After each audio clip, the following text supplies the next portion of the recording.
I'm Kat Lockman, and I welcome you to the State of Education and Peacebuilding, the first panel of the 2021 Peace Sharing Program.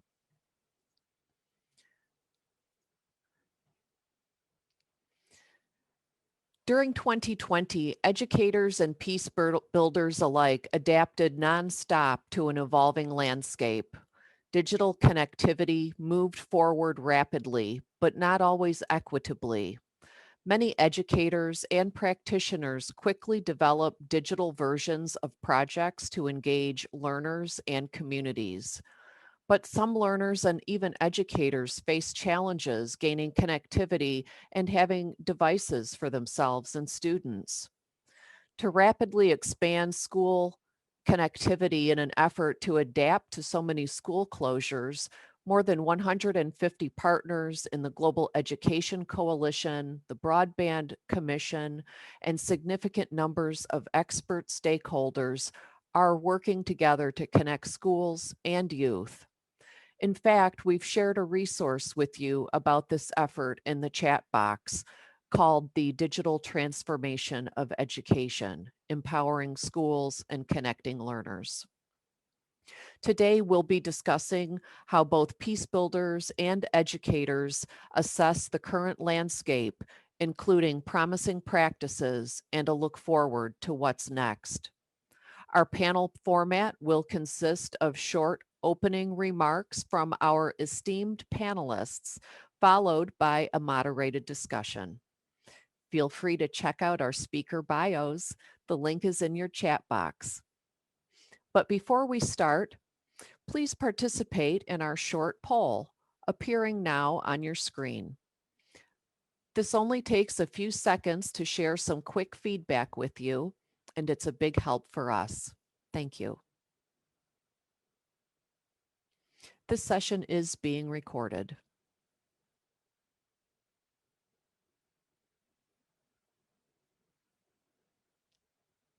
Now, please join me in welcoming our first panelist, Director Margarita Consolacion Ballesteros from the International Cooperation Office of the Philippines Department of Education.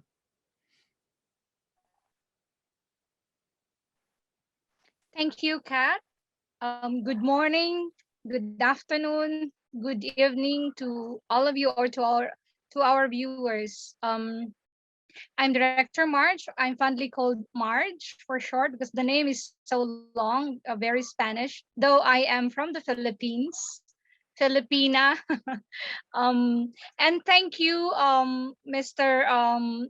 James Flynn, and to the rest of your team, especially to Dr. Tony Levine and the Global Peace Foundation International, as well as the Global Peace Foundation Philippines. It's an honor to be joining the other panelists this morning or this evening. Thank you.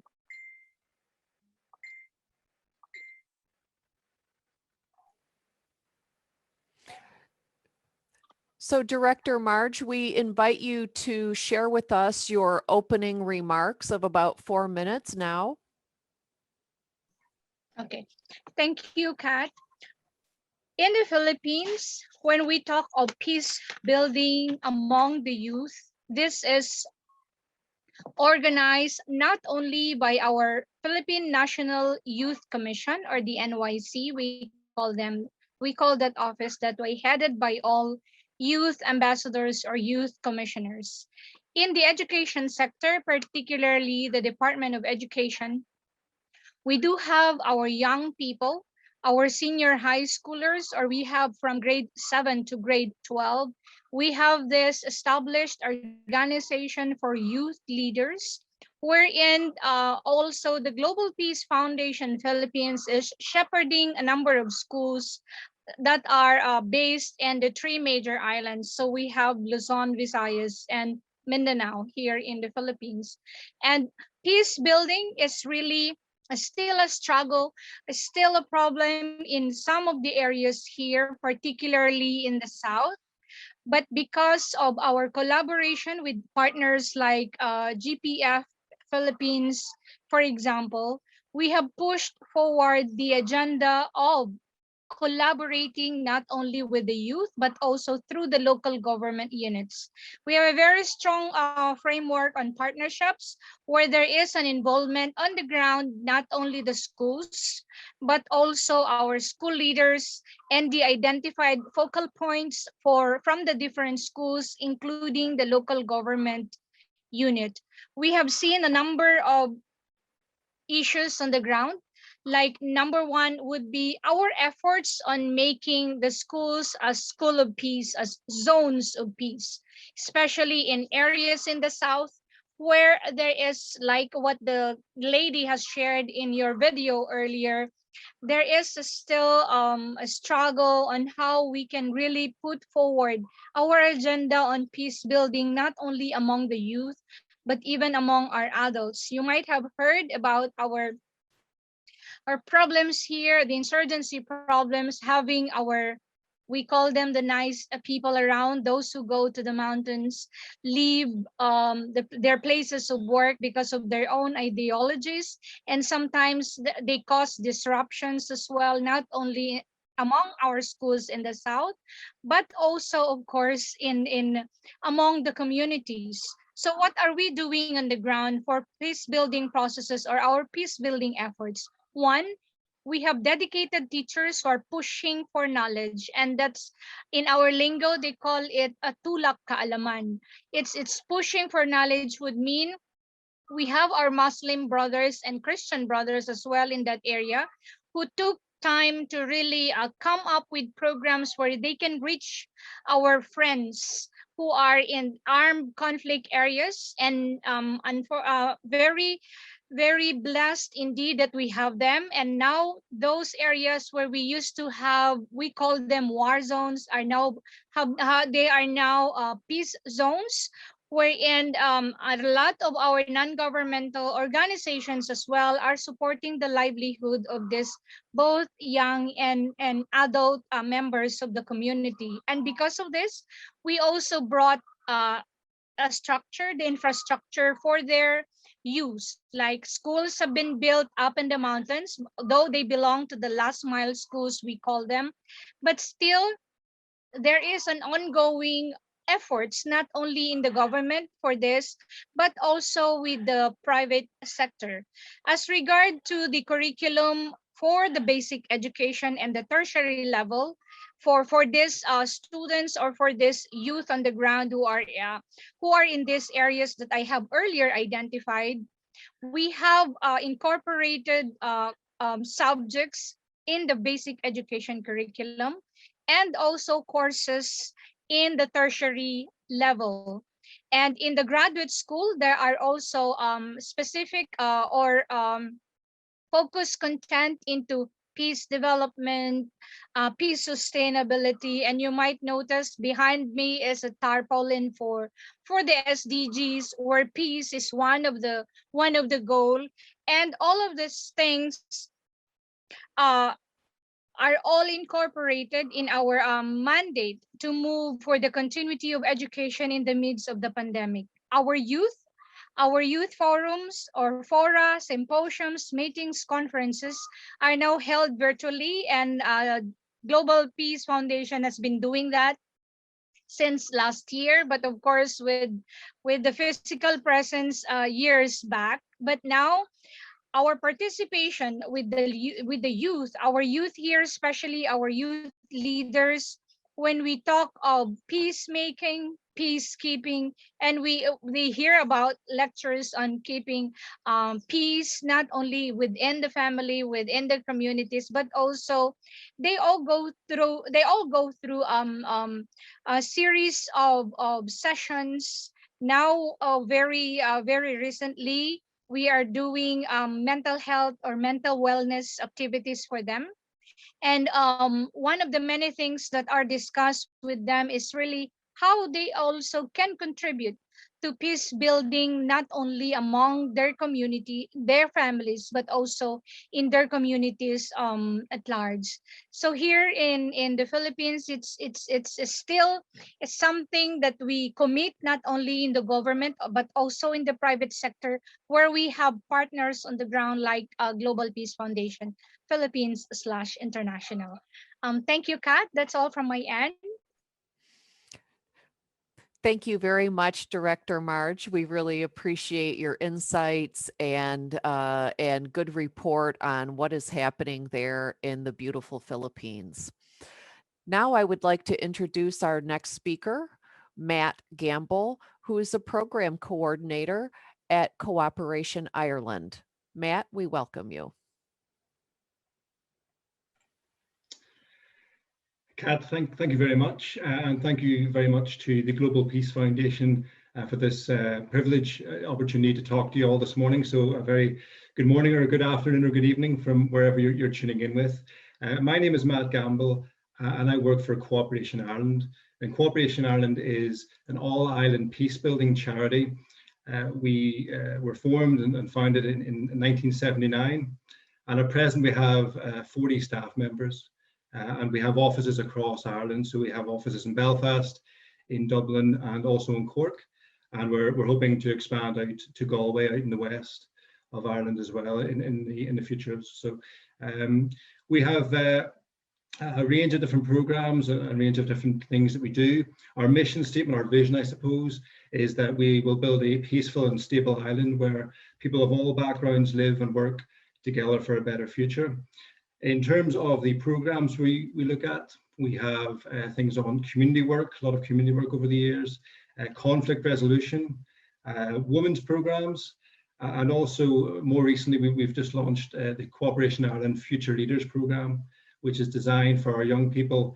Over 100 young people each year will be going through different training opportunities, and we've just started that in the last week. So there are currently students and young people going through employability training, communication and lobbying training, and also looking at leadership and resilience as well. So it's to try and empower young people to make that difference. Yes, absolutely, within their communities and beyond that as well, to actually have a voice and a powerful voice at that as well. And then we also come to the likes of youth and education programs, and we have 15 youth and education programs running at the moment. I'm involved in two of them. First one is called Amazing the Space, and it's a schools-based program where we bring together young people from different community backgrounds. We have, in more recent times, about 6 regions across Northern Ireland, and we bring schools together to work on a peace building and a good relations project together. We would bring them together and we would offer them different themes that they could look at. So you could look at peace building and good relations through the likes of exploring cultures and traditions together. They could also explore the world of sport being a great healer and also a great way of bringing people together actually. Also through the arts. So we've had schools that have worked together from different backgrounds in terms of music and drama, and that's been very successful for the years. And a really important one in the last couple of years we've brought on is that engaging with authority. You know, how do we bridge that gap of young people getting their voices heard by those in positions of authority, be they in local council or politicians as well. So those programs have been going for 5 years now. The first program, the first big Amazing the Space, was convened on International Peace Day, 21st of September 2016, and over 5,000 young people across Ireland and across different parts of the world were able to tune into that session. And we celebrated young people and schools across Northern Ireland and the border counties who had created peace pledges, their aspirations for a peaceful future. Since then, the program has developed on, and it's the idea of living out your pledge. We can write words, we can make a statement, but how do we actually put that into practice? And that's where those 4 main themes, where schools look at cultures and traditions, sport, through the arts, or through engaging with authority. We're about to come up to the end of our 5th year now, and tomorrow we have a digital showcase. And it's perhaps something we'll talk about in our panel this morning about the challenges Cooperation Ireland, as so many of us, we exist to bring people together. And how we've had that challenge of the COVID-19 pandemic. It's made it very difficult, but actually a lot of what we have done, we've adapted. So we've moved things online, and it's maybe not as good as what it could have been before in person, but we make the best of the situation, and we do get that opportunity for young people from different backgrounds to mix, to talk, and hopefully engage and make friendships as well. The other program that I'm involved with is called Entwined Histories, and it brings young people in schools, usually aged 13, 14. It's cross-border, so we've got schools from in and around sort of Belfast, Lisburn direction, and we bring schools together from County Louth, from Dundalk and Drogheda, and it's about 160 students on a program, and we follow the decade of centenaries. So big conversations are being had these days with issues of the border and partition in Ireland, and we look at those decade of centenaries, 1912 through to 1922, and we bring them together. The whole idea of Entwined Histories is that it looks on both sides of the narrative. So we look at both narratives, we shine that light on both narratives, we look at the commonalities, we celebrate those commonalities, we understand the differences better, and the young people will come together, work with students from different backgrounds, they'll interpret that history we've taught them, and they'll bring it together, and they'll put a kind of a modern day edge on it. So yes, we look at the past, we understand a little bit more about how did we get to where we are now, but actually how do we make things better? How do we pursue things moving forward together in the future? And Entwined Histories, we're up to part 11 now. So we will hope for later in the year, we'll be able to actually bring students together to work on that project and just to understand a little bit more about, yes, the past has made that difference.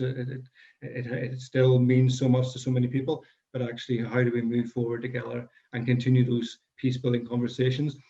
Just to finish off, and we'll maybe throw some of the conversations in, but just that impact as well. Young people we've seen actually meeting and mixing with other people on the programs. And then with Entwined Histories, there's a quote from one of our students from last year, and it says, "It helped me see things from other people's point of view, because I probably would have just looked at it my way and the way that I've been brought up as well." So it's breaking down those preconceptions about the other community and other communities. And I think it's really important for young people to get that opportunity. We want to keep on pressing into that through our youth programs, and try and give those young people an opportunity to mix with other people, meet different people, and make that difference as well. So thank you very much. Thank you so much, Matt. We really admire your work there with Cooperation Ireland. So now allow me to introduce our next speaker for his opening remarks. Professor Karanam Pushpanadham from Maharaja Sayajiro University of Baroda in India. Professor, please be welcome. Good morning to everyone from the other part of the globe. And I'm speaking from the good afternoon side. And let me thank the Global Peace Foundation for giving this platform to share some of our programs in the direction of peace building in India. See, India is an ancient country. It strongly believes in Vasudhaika Kutumbakam. The meaning of this is the world is a global village. So realizing its essence and integrating that into several educational processes, we could strongly believe in the indigenous values, the values of truth and the nonviolence, which were given by our father of nation, Mahatma Gandhi. Friends, I work in the university, which is in the western part of India, the Maharaja Sayajirao University of Baroda, which is housing about 42,000 plus students, right from early childhood care to doctoral studies. We have about 130 departments, and several research endeavors are going on. And I'm working in the faculty of education and psychology, where we basically focus about the teacher training programs and also the preparation of school heads and educational managers. So recently, we have come out with a national education policy, the NEP 2020, and which believes the 5 important human values, which were kept very, very prominent place with a definite mission. These 5 prominent human values in our National Education Policy 2020 are the truth, the peace, non-violence, love, and righteous conduct. So the educational programs, right from early childhood care education to higher education, need to integrate these values into their curriculum, into their practice, and into their programs. And thereby, we have come out with several pedagogical models and also the curricular inputs for nurturing the peace and harmony in the young minds right from the school to the university education. So whether you talk about the moral education, which is a component in the school education, where children are exposed with the morals and values, which are a very, very important components of human life. And they are integrated part in the curriculum. Therefore, there are specific the classes where the teachers deliberately teach about the importance of these values in human life. And we also have programs like the happiness curriculum, where the happiness is one of the very important component of human the existence and survival. And the happiness has to be derived by the individuals. Therefore, that mindful learning and mindful education, which is important for people to realize the happiness within them, is prominently discussed in the curriculum across the country. And we also have a land of yoga and the well-being. So the International Yoga Day has been celebrated in June 21st every year. And with this, the peace within the individuals is very important for the peace for health. Therefore, the yoga and well-being, which are the resources and the wisdom of India, are integrated into the right curriculum, right from the primary education to higher education. Friends, however, we are living in a world of complexity, the change and the paradox. And education is the only source to transform the society. It is a change in terms of we are experiencing social, economic, and technological changes. And it is complexity in terms of the vulnerability, the diversity, the inequality, the exclusion, the violence, exploitation, and the curriculum and the corruption. All these things are actually happening. And we are in a state of paradox in terms of digitally connected, but internally disconnected. There is no connection between the mind, body, and the spirit. Therefore, the peace, which is important to all of us, is not in terms of the peace outside, but the peace within. And to maintain the peace within, it is the education which can really empower people. So the 3 important models that we basically follow in our institutional systems is the DAM model, DAM. It is peace building through dance, peace building through art, and peace building through music. So these are the different forms where human beings can perform, and with the utmost the unity and integrity, and therefore the message of peace and its implication to human life can be better communicated to people at large. And the educational process that we follow is again of 3 E's. One is we engage students in understanding the peace and its impact in human life. Therefore, to develop the peace building, one is the engaging the learners into the process. And the second one is enabling them to perform. Thereby, they really experience the essence of peace building into the societies, into the schools, into their lives. And the third one is empowering them to practice as an ambassador of peace and the peace building in the societies. Therefore, we strongly believe that the students of today are the citizens of the tomorrow. and we instill the values, the peace, harmony, the integrity into their minds, and they are going to exercise in future. And that's how we are in a position to acquire the sustainable development that we are looking in.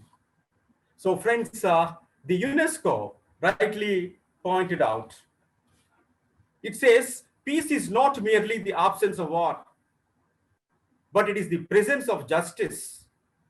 It is the presence of safety.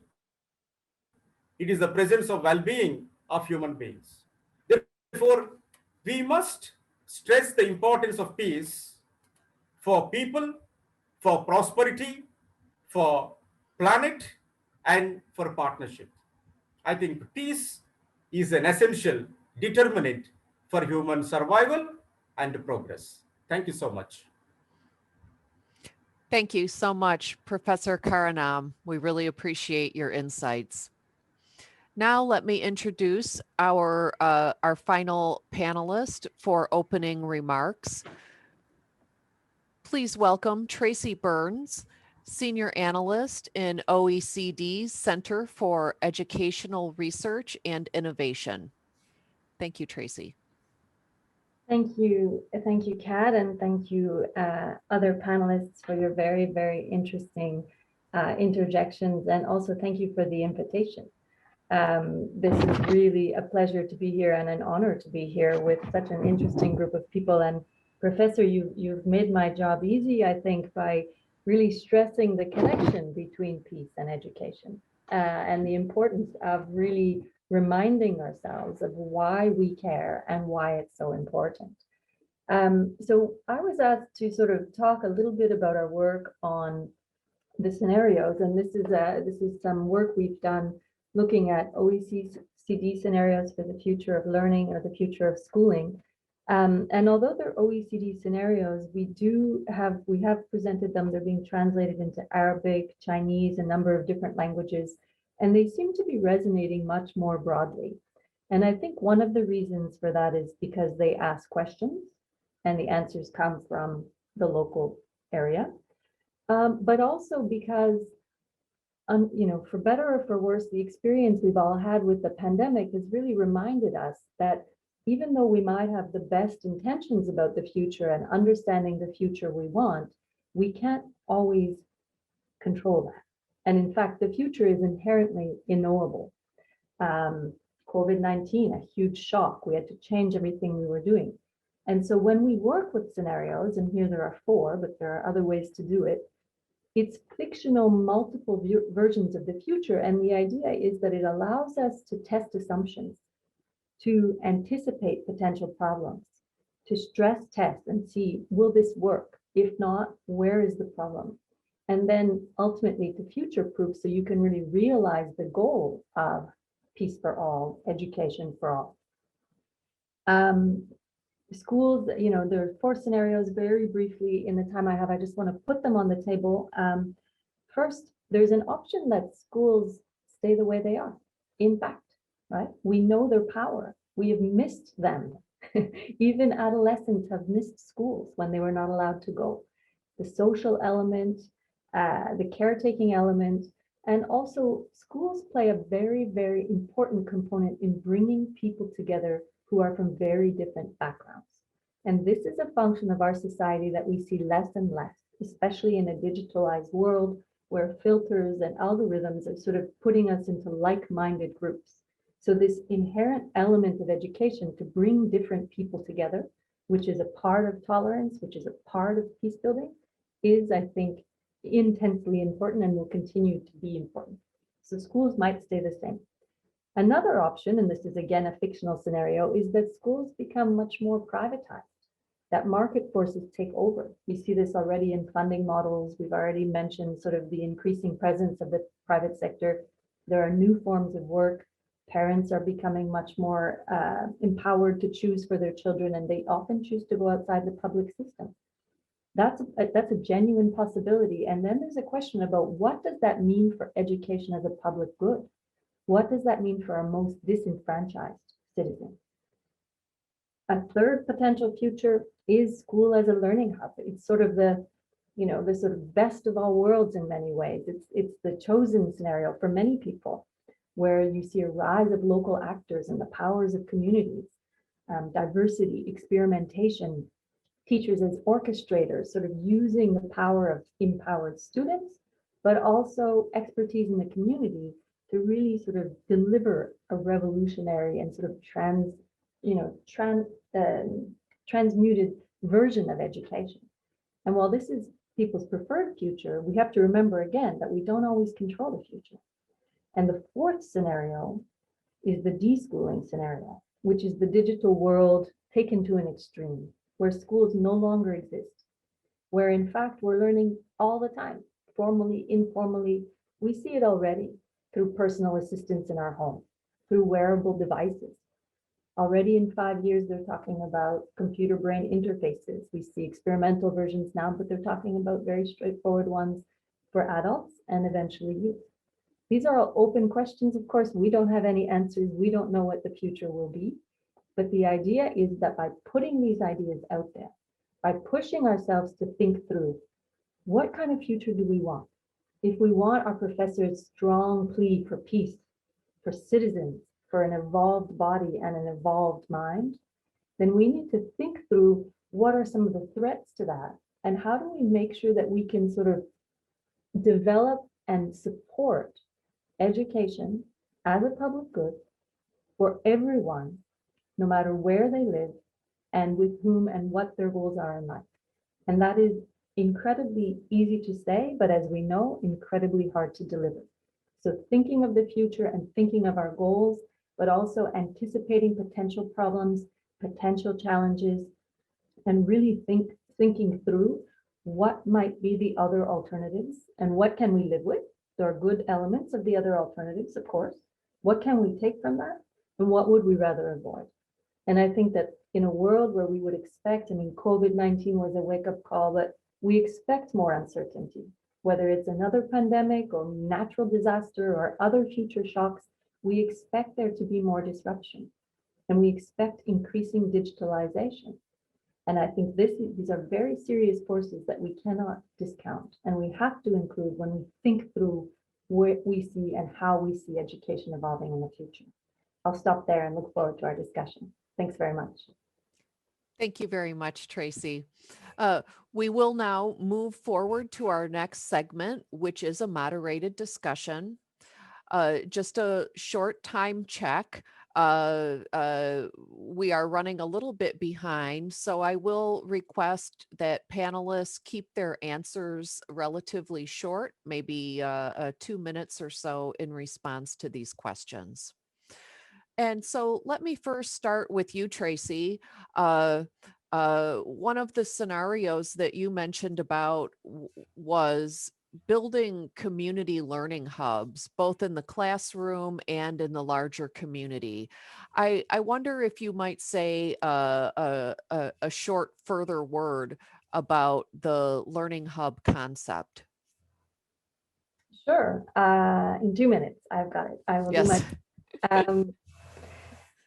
yes. So the idea is that there are new forms of competence recognition that emerge. So we sort of get rid of grades and old-fashioned ways of structuring evaluations of students. And because of that, might be micro-credentials, they might be digital badges, they might be community-oriented kinds of ways. It's a radical rethinking. Because of that, that allows for the rise of local actors. And you really see much more diversity in education, whether it's on the pedagogy, the curriculum, or the delivery, or all of the above. You see more experimentation and trying things and adapting and moving and evaluating. You see more partnerships with shared expertise and really building on the expertise that comes from the community. Many of my co-panelists have already mentioned their work, and they're working with communities, the importance of involving communities. And really thinking through how do you make this work? And I think one thing, and this is just a challenge that we like to flag here, is when we think there's two challenges, in fact. One is, what is the power of local in a global world? So we know that the power of local is real. It touches people's hearts and it's incredibly important. But we also need to think of the global world and sort of the inherently boundaryless digital world. And so are we making citizens also able to navigate on this international level as well as the local level? That's one potential challenge. Another one is about capacity, because if we build on the power of communities, we must also acknowledge that some communities have more capacity than others. Smaller rural communities have their own richnesses, but they don't have access to the same kind of cultural benefits or potentially formal versions of culture, theater, etc. And that's a real question. If we think of education as an even playing ground for all students, how do we take the best of the local, but ensure capacity across the system and across all, in fact, Earth? I'll stop there. Great. Thank you so much, Tracey. Now I would like to shift to a question for Director Marge in the Philippines. Director Marge, I read that 28 million students have been impacted by COVID and school closures there. And I would be very curious if you might be able to provide us a short 2 to 3 minute insight on some of the promising practices of DepEd to share what's working, to engage learners from across far-flung small villages, as well as those in more developed urban centers. Can you say a word about that for us? Thank you, Kat. Actually, the 28 million learners originally are is actually the list or the number of that covers the number of students or learners registered or enrolled before COVID. There is a decrease in the number of registered learners during COVID, this 2020 to 2021. Now we are at the last quarter for the school year 2020-2021. And insofar as we call them the last mile schools, last mile learners, and last mile teachers are concerned, through partnership, we were able to reach them, meaning since we implemented the basic education learning continuity plan in 2020, there is a partnership between the Department of Education and the local government units. The people at the local level are the ones bringing the materials. We call them our learners kits or modules. They were brought up the mountains either in different modes of transportation by a motorcycle, motorbike, a horse, a helicopter, or maybe by foot. And if it is okay to share, I am one of those who went up the mountains just for me to have a taste of how it is to be a teacher in the last mile schools. And it is indeed challenging, and really you would see how committed and how passionate, how dedicated the teachers are who are into this kind of learning situation. So what we're doing, the initiatives of the department, is actually for those who are possible to install electricity. That has been done with a partner, of course. And also, if it is possible for them to actually have access as well to connectivity. So we have our telecommunication companies coming in. They brought solar panels, and also other partners provided gadgets for those teachers, not the learners, of course, because we face it here. We do a bit of helping the central government or the central office of the department, wherein our teachers themselves prepare as well the materials as supplementary to what is issued at the national level. So from the delivery, from the preparation to the delivery, and how the learning space, we call it, from in the comforts of the homes or community shelters of these schools in far-flung areas. Really, it's no joke to really be dealing with them, and we really need teachers, our teachers who are dedicated and passionate as well. I like what Tracey said, the challenge of how local folks also deal with the global world. Well, there is an African proverb which we always say it takes a village to educate a child. But now I would say it takes a village or a community and technology to educate a child. For areas where it is possible really to deliver with the use of technology, we are doing that, and we're doubling efforts to train through our DepEd Commons. There's no need for our learners to pay charges for the data when they download the learning materials together with the teachers. And also for learners who have no access to connectivity, then the option really is for them to have the learning kits, which are delivered and are retrieved by the teachers themselves. Thank you, Kat. Thank you so much. So very impressive. And I appreciate your own personal experience in hiking up some of those mountains, literally and figuratively. So next I would like to shift to Professor Karanam. In many parts of the world, the youth demographic is a large percentage of the population. And I would be curious, how has how has digital connectivity and the push for more of it helped engage youth that might otherwise be left out of sustainable growth and development in India? You're muted, sir. Agenda for the national progress and development. So in the National Education Policy 2020, the Government of India has focused about two important things. One is to make educational provisions accessible to everyone.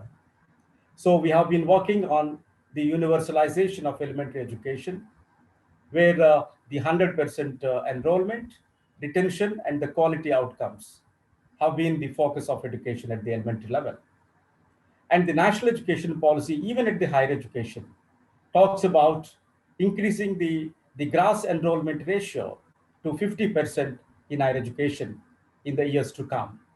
So which means the government is working closely in creating a system which is accessible, affordable, and equity, looking into the diversity that we have within the country.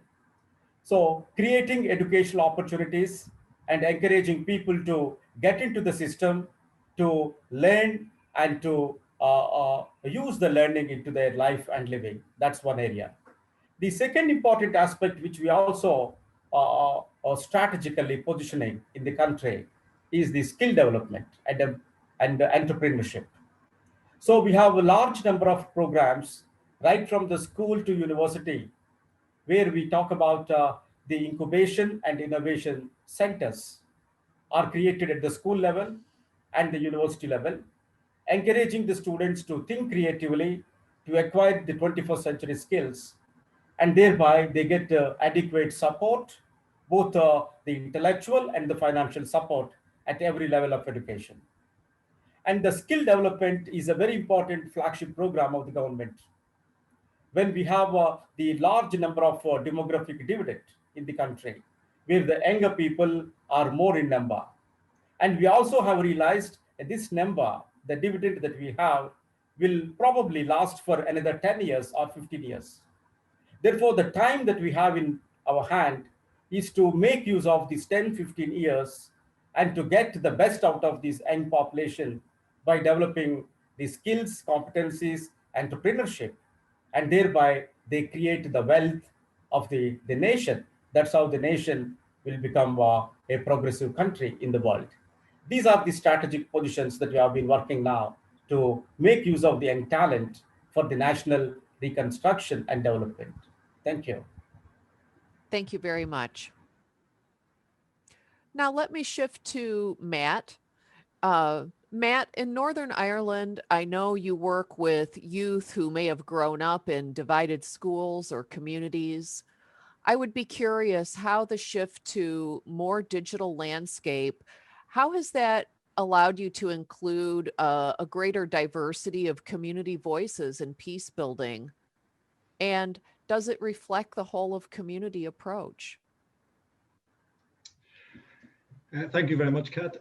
I think certainly with the challenges that we've faced over the past 12 months and the disruption that our young people have had to go through, we find that when recruiting for our programs, teachers were very, they had their work cut out. They were trying to work out with the classroom. When they came back in essentially a year ago, last March, they had to close down, so students were taught remotely. When they came back again in sort of the end of August, September time, they had their work cut out in terms of getting everything right in the classroom.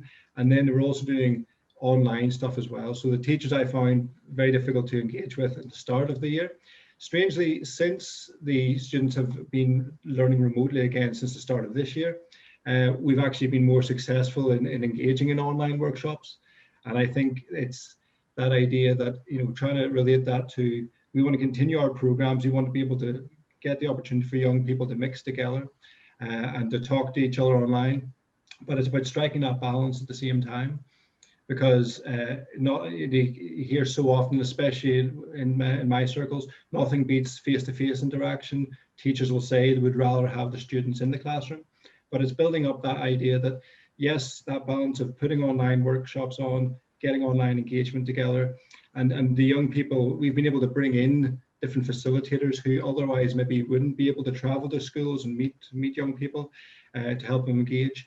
Our programs, again, both Amazing the Space and Twined Histories, is about trying to give those young people that opportunity to impact their communities, especially at Amazing the Space program. They'll learn about different cultures and traditions, they'll learn about other communities, and it's actually about making that link. They're taking that back home.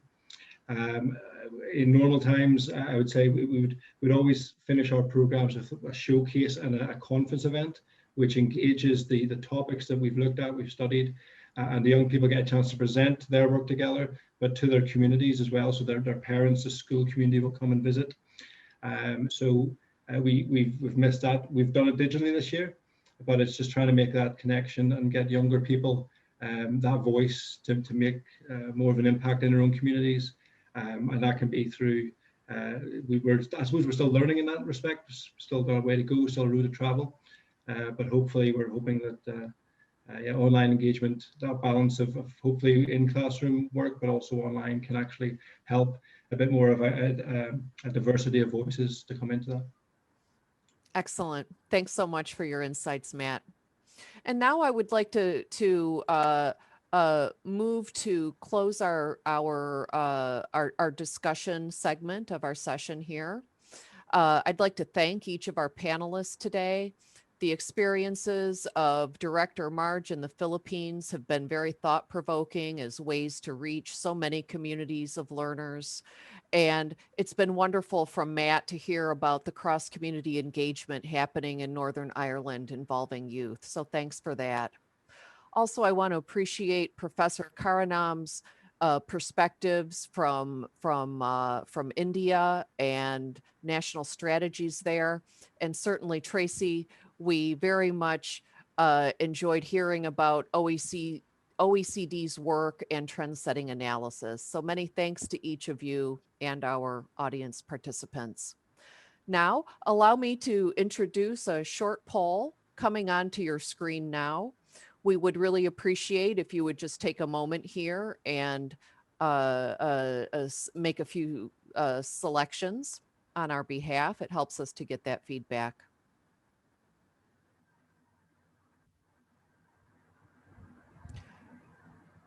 As we move towards the end of our session here,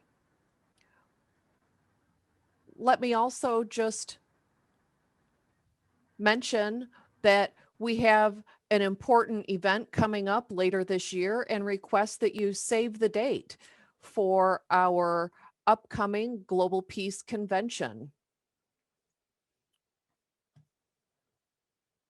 That's right. Please save the date coming up in August, where we will have more sessions on peace building and education.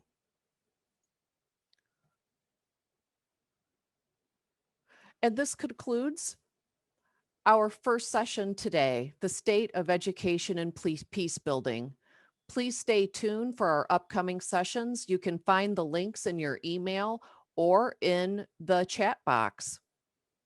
We'll be streaming live here on Zoom webinar. Thank you very much for joining this session and participating in Peace Sharing Europe 2021. Thank you.